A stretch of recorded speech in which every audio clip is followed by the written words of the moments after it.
Well, I'm in my studio this afternoon yet again, making a video, and the door has just blown open. So that's just shows you how strong the wind is out there, and I'm not going to cut that out. Well, I'm still working on paintings from my trip to Suffolk the other day. So I've already done the Swan Inn. I'm going to paint something different now. Stay tuned and I'll show you exactly what it is.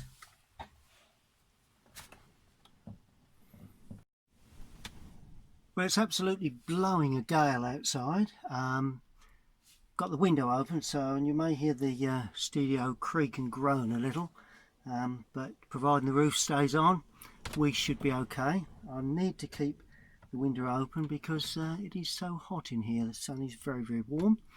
Okay, well, this is the subject I've chosen as my second subject from my trip to Suffolk the other day. And this is, as you look at the Swan pub, which I painted last time, if you turn round and look down the road the other way, you see this lovely row of cottages. You've got two there with tile roofs, and could be one or two with thatching. And I love these sort of cottages. Typically Suffolk, you see them in North Essex, and I just love to paint them. And the good thing about this, we've got the village sign as well, and that's the Monks Eleigh village sign. So I'm going to pan down and just show you exactly my drawing. I've got all my necessary colours all laid out in the normal manner. I've wetted them down with the brush, and everything's all laid out, water, and I have, just to save a bit of time, produced the drawing on my watercolour paper. I've also taped around the outside as I normally do. Just want to make certain that you can see that clearly, so let's just turn that a little bit more. I think I can work from that okay. Good. There you go. So sorry about all the bashing and knocking outside, but it is very, very windy here. Now, I think I did mention that it was a very dull day, quite a lot of rain, so I'm not going to treat this in a too sort of dismal fashion. I want to show a little bit of light, and I am assuming that the light could come from the right, purely because it will make for a better picture, really. The fennel of the shadows across the buildings. So I'm going to just damp that paper. Now this time I'm going to have a bit more fun with this one. So I'm damping over the top half of the building as well. Now I'm going to put in my light first. So I'm putting in raw, actually yellow ochre, to give a fern of light that side. I'm putting in some red now, that's alizarin, and I'm going right the way over the building as well. Then I'm going to go light red, and then I'm going to go Indian red. Now there's a novelty, look at that. Now I'm going to put the clouds in. Payne's grey, clouds, and this will give me the warmth within the cloud shapes, hopefully. Then all I'm going to do, using the raw sienna with a little light red and a little Indian red and a little alizarin, I'm just going to keep painting on through. Oh, there's a bit of lemon gone in there, look at that. Isn't that fantastic? Why am I painting it this way? I'll be quite honest, I have not a clue. But I'm hoping that at the end of the day, it just gives me a challenge to think that You know, there's a cadmium yellow going in there. You know, just to think that providing the washes are not too damp, providing the washes are not too dark, I don't see a reason why that shouldn't work, to be quite honest. And I'm putting a touch of blue in that foreground, and that is just to give it a sense of green, really, initially. And that is my first wash. So when you paint these sort of subjects, well, any subject really, you know, you can be nice and neat and tight with some of your subjects, but there are other times when you want to get a bit of freedom, a bit of looseness, and a bit of colour.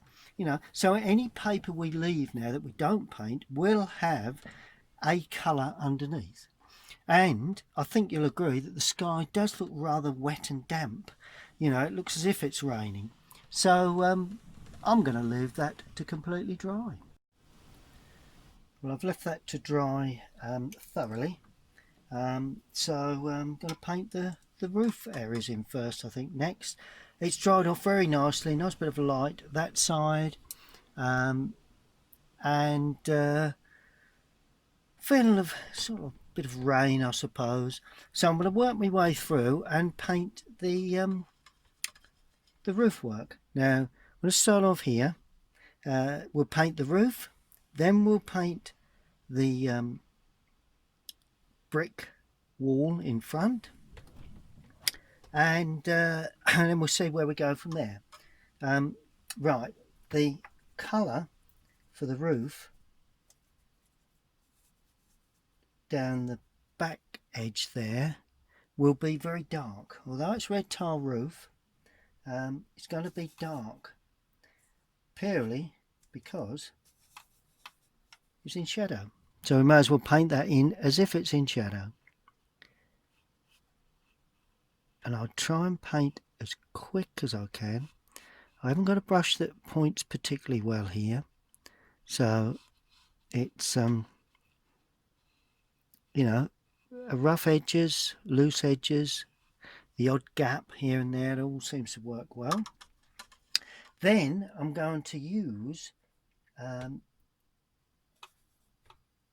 light red with a touch of alizarin, because that will really sharpen that red up, because that's what I'm looking to do. I want to give this and we do have a ridge tile along there, so I'm going to break up that little line just a little. Can you see where I've hinted at a ridge tile along the top, lifting a slightly jagged edge, and then we come down round. As I come down, I'm changing, I'm putting some yellow ochre in as I head down towards what in effect is the village sign. And these roofs sort of curl out. I haven't quite got that curling out there, I should have done, but there you go. That's in the excitement of it all. And I'm going to paint around the village sign itself. It's a lovely bead of paint just hanging there, waiting to be teased around this village sign. Right, so that goes up there, it comes in, and it comes in. There you go. Then we've got the two little monks that stand on the outside of this sign for obvious reasons, being Monks Eleigh village. And then we just bring that down like that, more or less just mopping off the colour as we go. Good, so that is pretty much as I would have expected. Now I'm going to do the very grey brown thatch roof. So ultramarine burnt umber, put a touch of raw with that, raw sienna, just to give it a slightly newer feel. And there we go, a little bit darker in places. Let's do the more the ridge of the thatching, and that does swing up at the ends, these lovely old thatch areas, do tend to swing up like that. Adding more blue now, deepen the colour as I head down, and I'm going to leave a gap there. There's a lot of shadow there, but I'm not showing that at the moment. And I'm also painting around the dormer windows of this cottage, and I'll explain why later. There's a reason for that. There we go. A bit more blue in there. Go around the outside and allow that paint to flow fairly readily. It's the shadows that make these buildings, as I do bang on about, but I'm afraid that anyone learning, it's all to do with shadow work. It really, really is. That across there and under there, and that goes under there, under there, under there. Lovely. And I'm going to leave where that there's a like a shrub or a bush or a hedge of some sort stands up there, so I've just left some gaps. And the one on the end is just going to take a little bit more blue so it doesn't attract the eye, so it's quite dark. Try if I can to separate the two with slightly different colours, and also a bead of unpainted area. I also cock up at the ends, as I said before. A bit more blue perhaps, a bit more brown gone in. Oh well, there you go. And this one comes down lower, just a touch, and just stands up like that. Just a small gap there for any hedging or shrub work or whatever we've got. Good, that's fair enough, I think. Now I'm going to paint these gable ends. What I want to do with those, or the dormer windows, and to get that I'm going to use Indian red and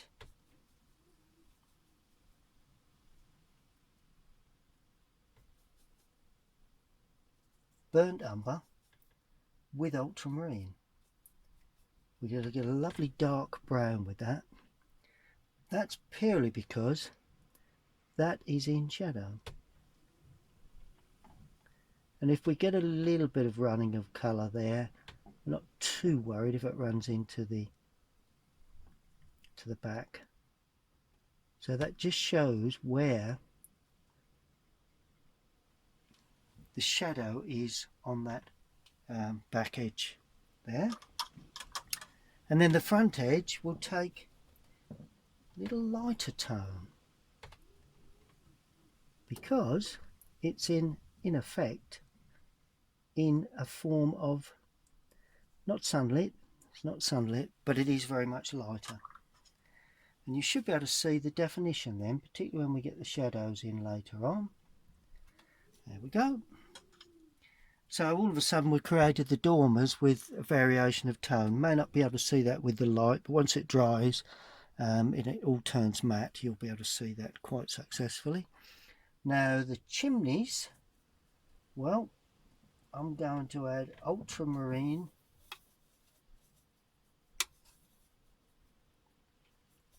to light red and a touch of alizarin, crimson, and I'm going to paint the shadow sides down first, like that. I'm going to add more light red to this one so that it sort of attracts the eye rather than sends the eye away into the distance. And this one is going to be exactly the same. Nice, lovely little chimney. That I love these small chimneys, like the big ones as well, but it's always nice to have a nice chimney on a building. And then all we've got to do now is put the chimney pots in. Well, we've got a cream pot for starters, so I'm using yellow ochre first for that one, and it's a square pot. Do get them occasionally. Then you get Is there another cream? Yes, there is another cream. That's that one there. Another cream pot. It's interesting. Then the rest of red. So all I'm going to do is a very, very strong mix of light red. There we are. And if you notice, the brush is only just laying paint on, which is all very good. Gives a nice bit of light hitting that pot in places. And that one, there you go, nice little bit of light hitting that. Now I'm going to do the front edge, changed actually the brush, front edge of the chimneys. So this one is going to be, let's add a little more red to that. I want it to be, you know, they are on the red side. Shadow sides aren't, but of course when we come down sunlit sides we do have that nice red. Now I'm going to use light red this time just to ring the changes. That had Indian red in, it's a bit more light red, and we paint around like that. I love painting these old buildings, so pretty much easy to paint really. You know, they're not that difficult to paint. You know, it's just a matter of not being too fussy really with your brush strokes. And that is the roof work on the cottages. That's now beginning to dry. Now I'm going to paint the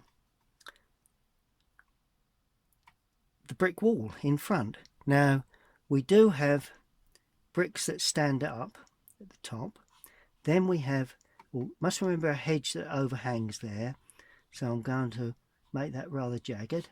Pull that across like that. There are little patches of lighter yellower area here and there. So I'm not forgetting to put those in. A bit more there, and these lovely old soldier bricks that stand up. Always nice to suggest those. And as I say, it is a suggestion. It's far from really painted in to any great extent. And let's do a little band here now. This has come up a little dark. I've picked up a little darker paint, but let's add a little bit more red to that. There we go. And I'm painting around the sign. Oh well, we have some greenery there. Could very well overlap over that, but we'll add that later. You know, the good thing is when you're painting, you can actually add and take away whatever you wish really.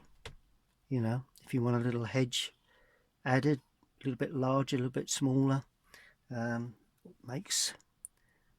depends what you want to add really. And these lovely old buildings benefit from having the sort of treatment that is simple, not too complicated. Here we are, and that's the brick wall at the front.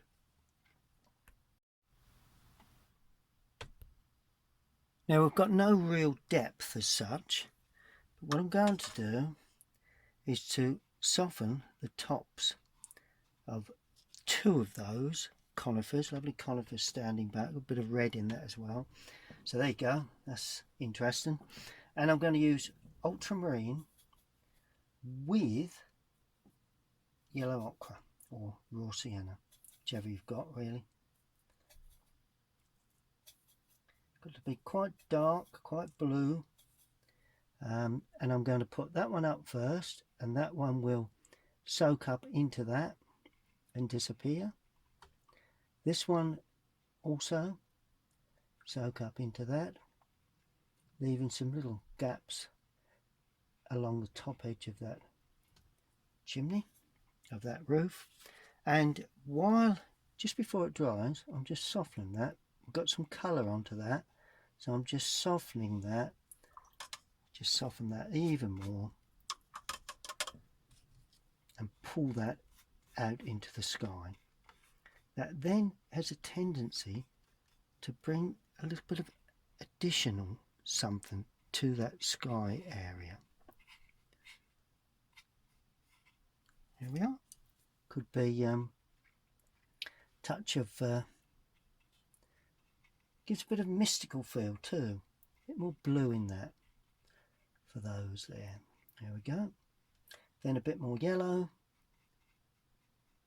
as it heads down. Try and keep a bead of white there.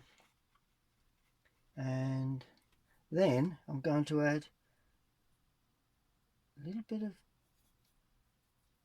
Prussian blue to this with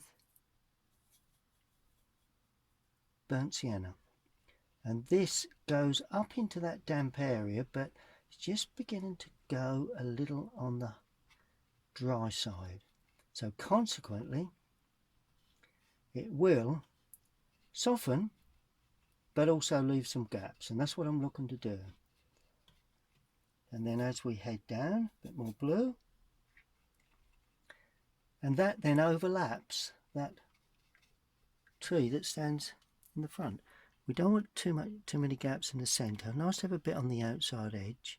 The way these old firs, conifers sort of stand out and stand up.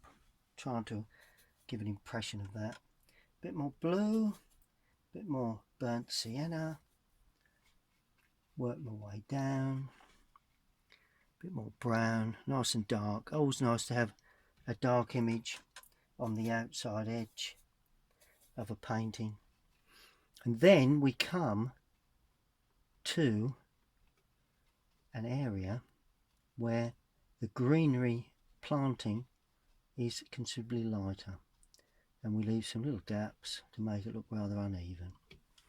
There we are. So that, I would say, gives us that nice sort of feel of a conifer without putting in too much detail.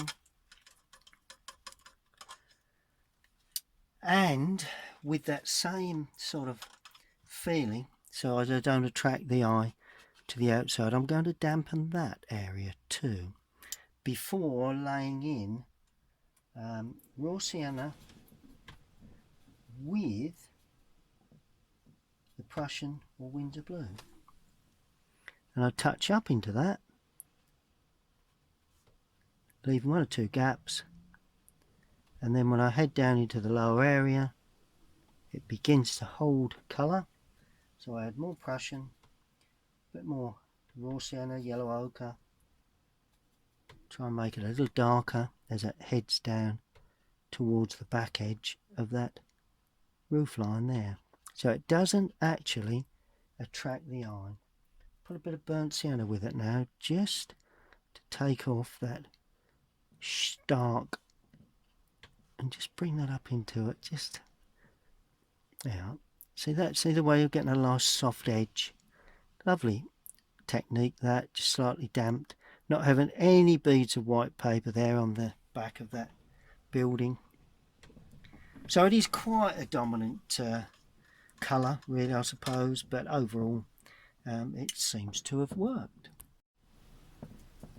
Okay, well, I've just been working on these. All I've done is damped with raw sienna, used Prussian blue, a bit of cadmium, and a little bit of burnt sienna, just to get a variety of tones, lights and darks. I'm now going to show you further along how I did that. So we'll just moved on a little so that we don't have the tape is not too long. And now this overhangs. It's a large sort of, it's like a hedge area really. And all you do, you quickly wipe in the hedge colour, then you add a darker colour, leaving the light at the top like that, and just allow that to bleed in. And then finally you have a really dark colour, and that is Prussian blue and a little burnt sienna, and then you paint in the undersides just where the just where it's overhanging the just where it's overhanging the brick wall, really. And that is quite simply what we need to do for that. You know, you look at that hedge, but you've got to look at the tones and not the detail. You know, if it's got a light area, medium and dark, just put them in where you see them, really. Now this one is very dark.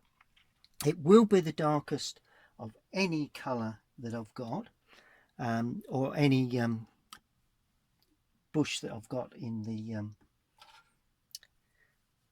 oh no, that's quite dark. I mean, could probably compete with that as the dark colour. And I'm going to use burnt umber and Windsor Prussian blue, whichever you have. And I'm going to start off with a bit of cadmium in there, so it's a little lighter than it would be without the cadmium. The cadmium lightens up because you've got the dark blue, Prussian blue, Windsor blue, whichever you're using, and you've got the burnt umber, that's a dark brown. Then when you put a lighter colour like a yellow with it, it just slightly lightens it. So you still get that lovely dark feel, but it's a bit more green, a bit more yellowy green. And I don't want too much paint on my brush for this, because I want to show a jagged outside edge. And that's the reason I left some gaps there, because it shows sunlight onto the outside edge of that. And see the way I'm painting that in as if it's overhanging. Now, as I head off into the depth of it, I'm actually going darker again. And then I'm going really dark. And that will give me that variant that I'm looking for to create a lovely dark hedge. And now I'm going burnt, Prussian, no yellow. Some ways the more Prussian you add, the darker the image becomes. And that does stand behind there, but little parts of that overhang. And also you need to now decide whether your gate is going to be darker. Well, it won't be darker, so it'll have to be lighter than that that tree. And if it's a picket or an iron gate, then obviously you need to see the sections in between. And that's the way I've depicted it. So now just give the gate a bit of a tint, and that's that. And then finally clean. A lot of that Prussian does get into your brush, but I'm going to use burnt umber now with a little of that green, a bit more yellow in there too, just to create, it's like a rambler just going up that wall there. So I'm going to paint that in. These tend to what I always call punctuate the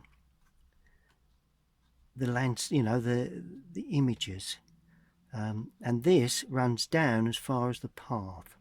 So there would be a path at that sort of angle. So we'll finish there. It just shows a path running off.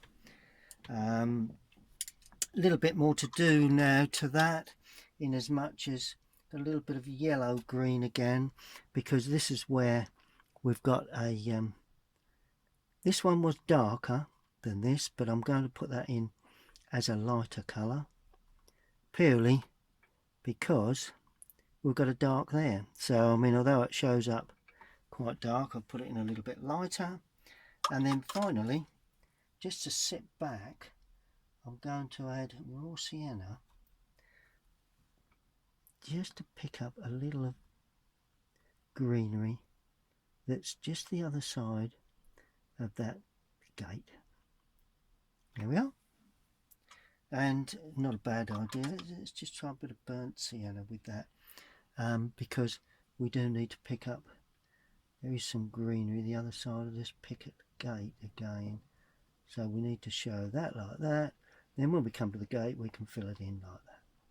That will all be tinted later. So there you go.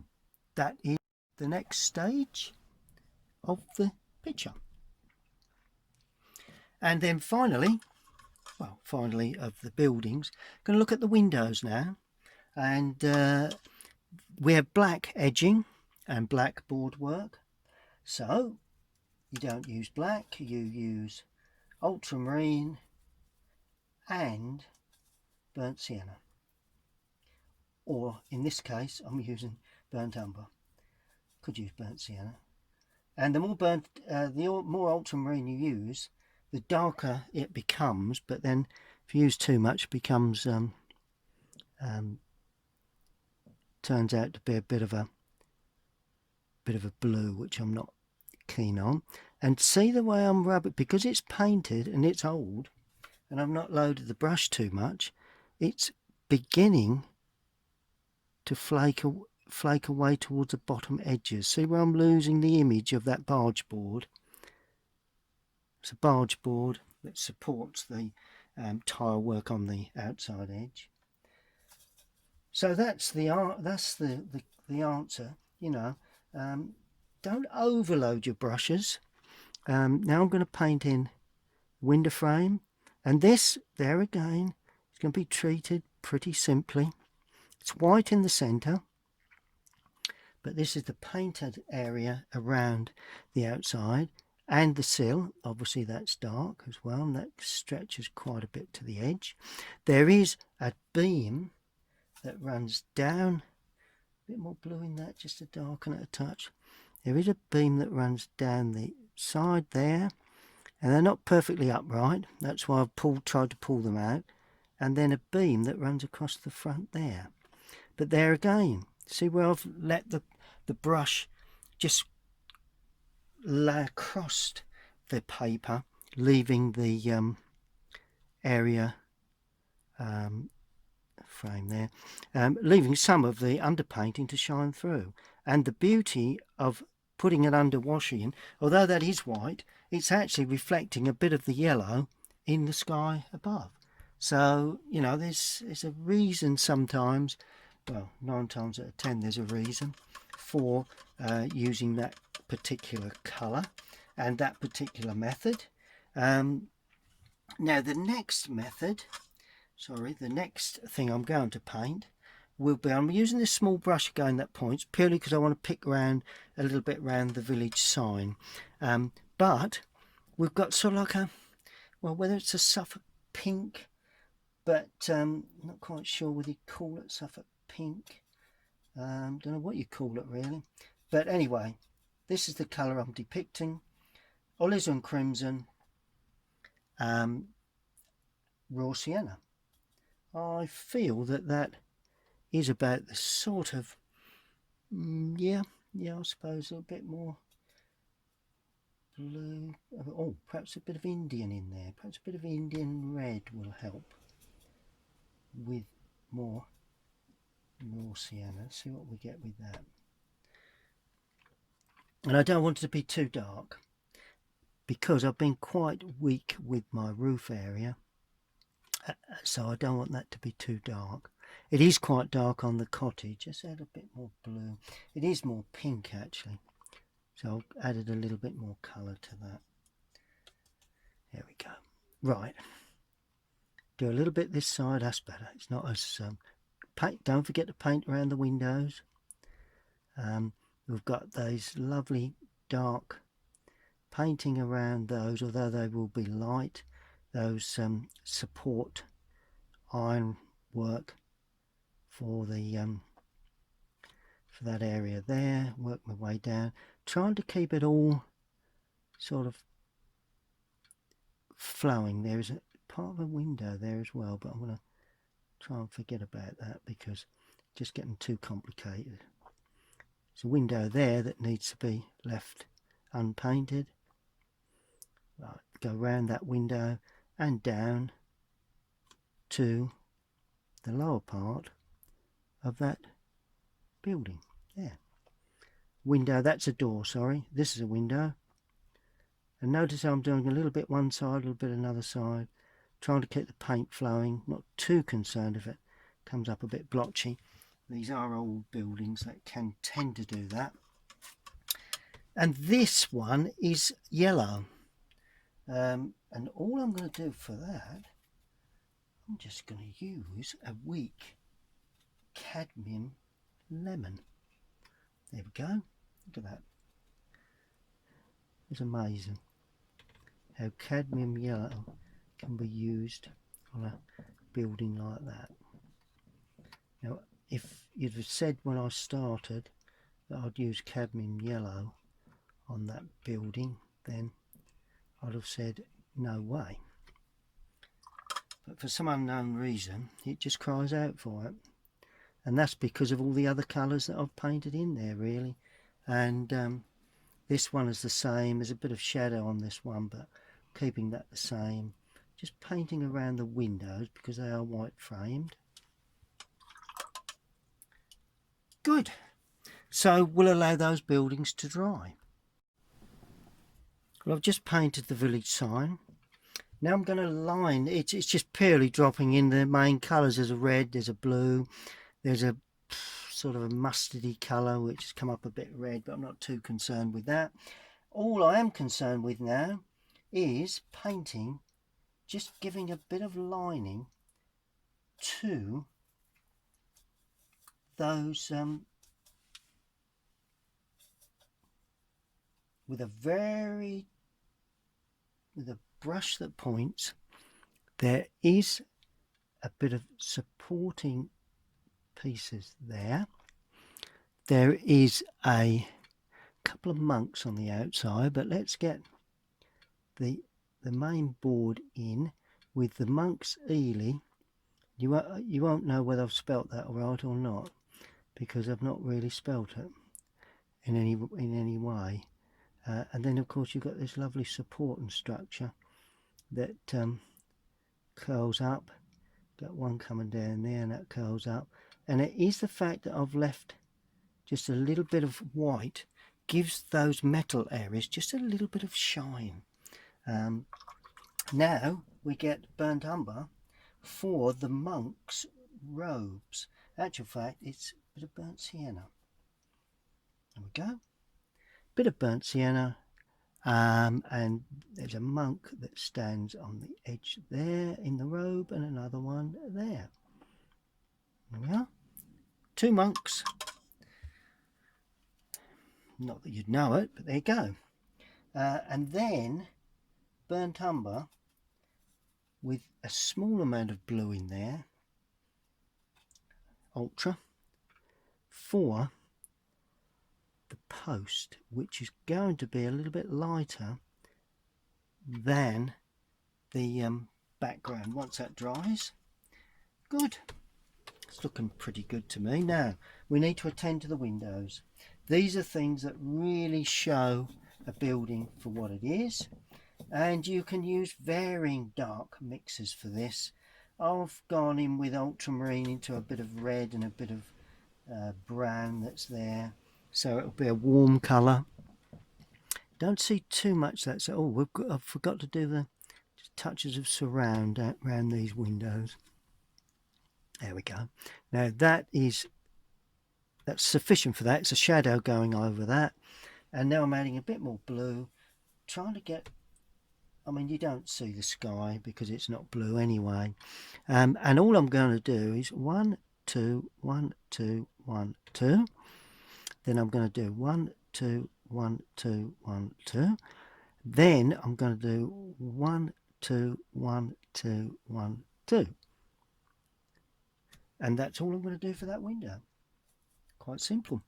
Now these are a little larger, these panes of glass. So you've got 1 2 3 sections. Just simple. And 3 sections at the bottom. Notice how I'm just scratching the surface. I'm not painting everything. Now these are white, but they do have the glazing, and I'm not labouring over how many panes of glass are in these because they're too far away to worry about. And the same with this. I'm adding more blue to this now, just to ring the changes.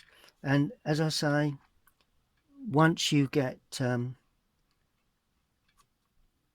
windows in, then you really do begin to get the feeling that we have a lovely old cottage. Just got to try and hold the perspective. You know, if there is a perspective on the windows, then you've got to try and hold that. Mustn't be too flat. They've got to be, hold the line. Good. We're nearly there. Look at that. What a way to spend an afternoon.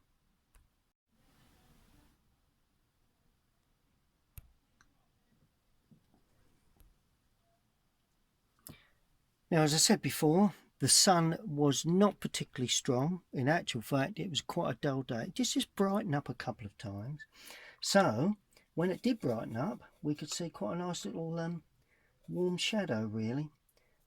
So ultramarine, yeah, let's use ultramarine again, with a little alizarin, and keeping plenty of alizarin to start, because I'm going on to the tiled roof.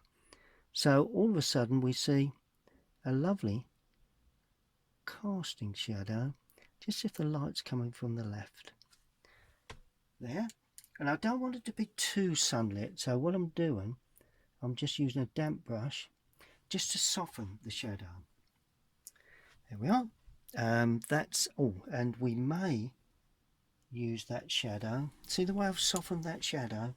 It just gives it a hint that there is, you know, it is sunlight. You know, it is got a bit of light, but it's not too intense. And I'm going to do the same, adding a little more blue this time. Not too dark. There. It's the overhang of this roof line, and just a little down the right hand side of that window. And then damp brush, soften that down again. Don't want to be too wet, just lightly damped. There we go. And that gives a soft feel to these shadows. Right, we've got a deep shadow on the underside of that area there, and then we would have a form of shadow there, but there again it has to be softened if we're going to get that atmosphere that we need. And softening first this time before running across with the shadow colour. There we are, and that should bleed down into that. Something that I'm, you know, don't very often do, and because it was this sort of sunny, this sort of semi-sunny day, then just doing the tops and the right hand sides of the windows, but there again softening that as well. A bit of softening there. Let's go a little bit darker, bang the dark colour in, a little bit down that edge, and then I'm softening that because it really is a trying to pick up that a soft feel. Really, there is shadow there, but it's not intense. It's not really sharp and strong. Also going to put a little bit across this roof where that gable would be, creating a shadow there like that, and that probably could be softened, I suppose. You know, if you're softening one, you might as well soften all of them. And here we go again, another area. Let's just finish off with the chimneys. Here we go. Just a touch down that back edge, a bit down there, bit on the overhang of that, and there is another overhang there. A bit deeper shadow on the overhang there. A bit down the left hand edge of those two chimney pots. A bit underneath there and underneath there. But we will soften those. No reason why we shouldn't. Just that one anyway, and that one. We have a nice bit of shadow here, so we're getting a sort of less intense sort of sunlit feel. If I didn't soften them, you get a real sharp, intense sunlit feel, which didn't really require for this particular passage, this particular painting. And the same here, paint that in like that, then you soften it with a damp brush,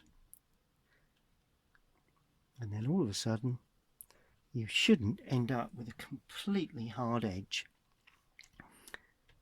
You've got a feeling of sunlight. That's strong sunlight, that's a soft sunlight. And of course you then have, because this overhangs, you have quite a deep shadow there, and that is softened too as it swings round. Yeah. But when you come round to this side, it's completely in shadow. So that's just painted like that. The hedging is not in shadow because it's in sunlight, so we leave that. Yes, I think that pretty much hangs it out. We're in the sort of ballpark that we're looking for. We do have a shadow down the left hand side of that sign, so as we get the feeling of light coming from the right. Oh, and there is a bit of shadow there, look, from that chimney. I'm not softening that because you can barely see that, so that's okay. There is a hard edge on, a bit of a shadow there and there. You'll see a little bit there before you see the gatepost. A bit more water now, a bit more blue, to get the gate in shadow. Oh, well, that's a bit solid for me. So with this one, I'm going to use sections of colour for that, just to try and make that a little bit better. But anyway, that's a more solid gate than that. There we are. But of course we have shadow entering into the gate itself. Good. And finally we must do the foreground and some finishing touches.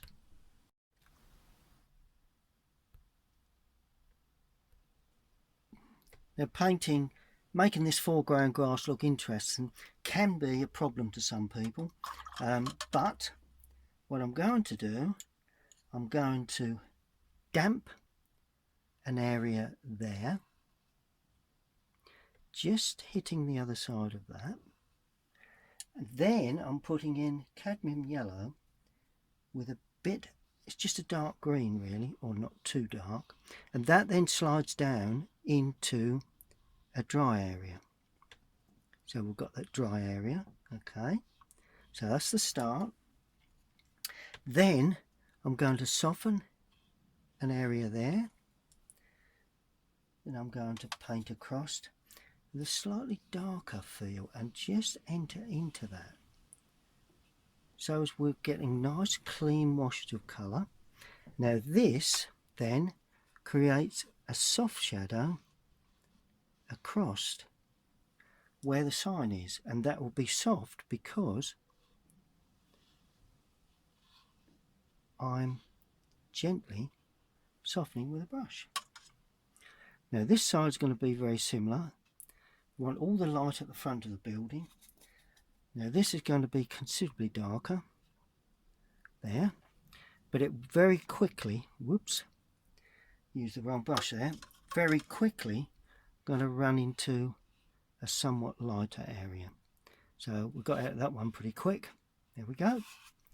And just before it dries, we're really going in with some foreground dark colour, and I'm adding more brown to this to get this a nice deep rich dark brown, and the other side a little bit more blue. And all of a sudden you've created an interesting foreground. There we go. A very interesting foreground that throws the eye into the picture. We'll just allow that to dry.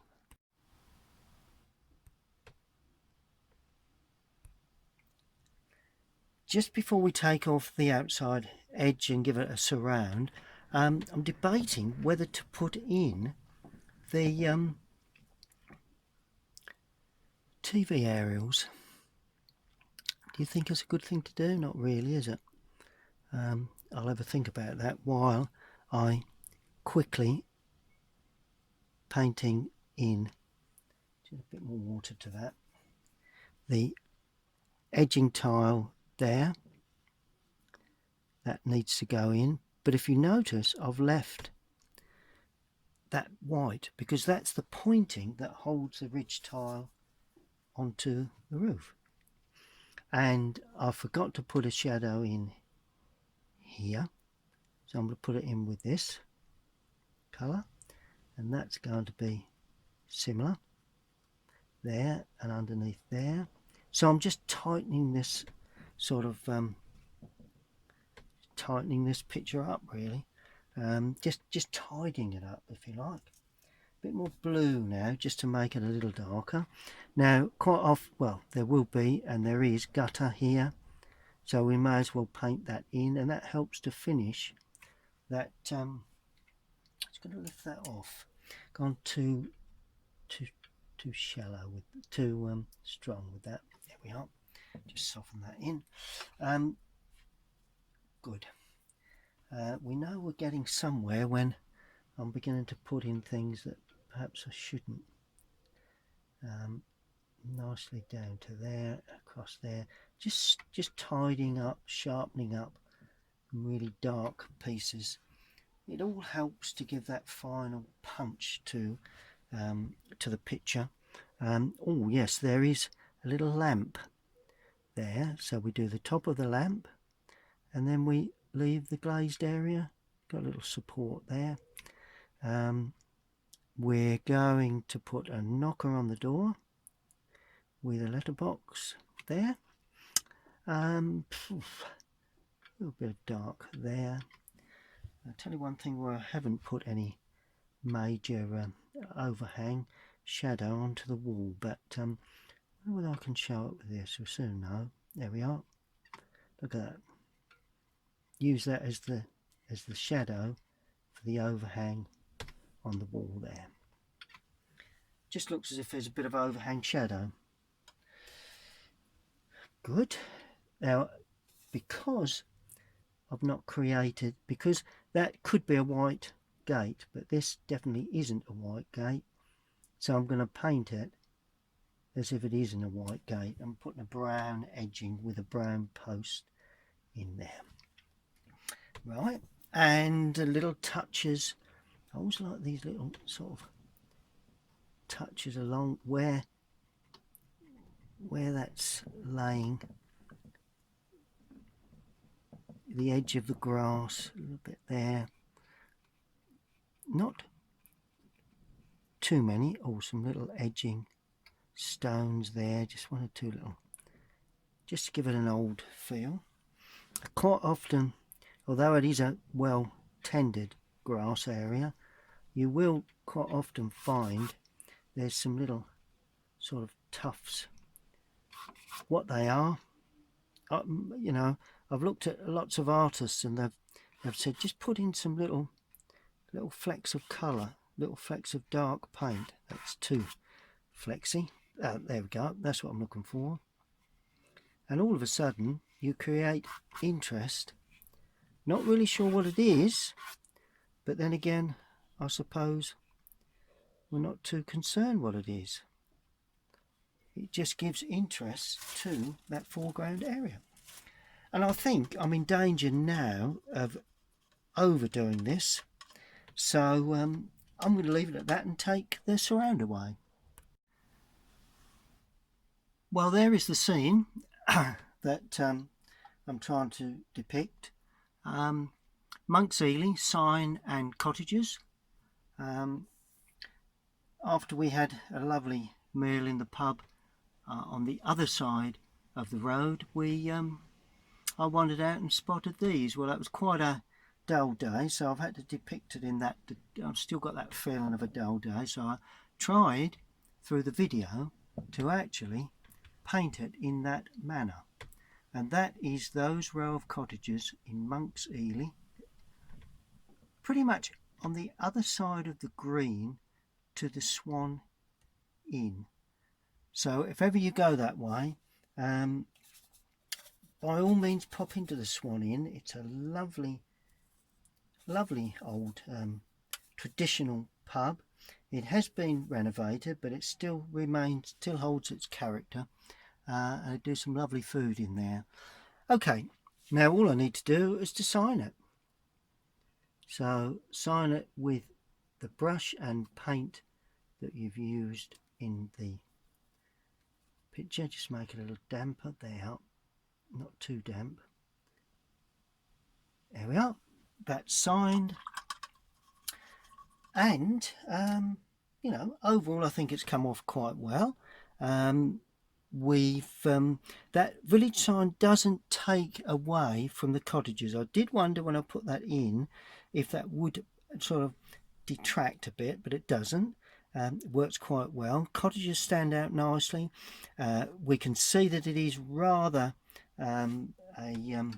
sort of a dull, sort of slightly damp day. Tell you what, I'm going to put in a couple of little 3 birds, I think, just as 1, 2, and where do I put the third? Oh, just up there, look. Well, 3 birds just to give interest to that sky area. Okay, and as I say, I've created, you know, what I'd class is quite a nice feel. Just another thing that I haven't done, shadow down the back edge of that. There we are. The more you look at a painting, the more you see. But there is a point where you have to say, well, enough's enough. And I've got to that stage, so I'm not looking anymore. Lovely composition, row of cottages going slightly uphill, and nice bit of foreground green. So I hope you've enjoyed it. I hope you've learnt how to mute your shadow colours in as much as soften those, how to balance tones, how to lay on colour when it's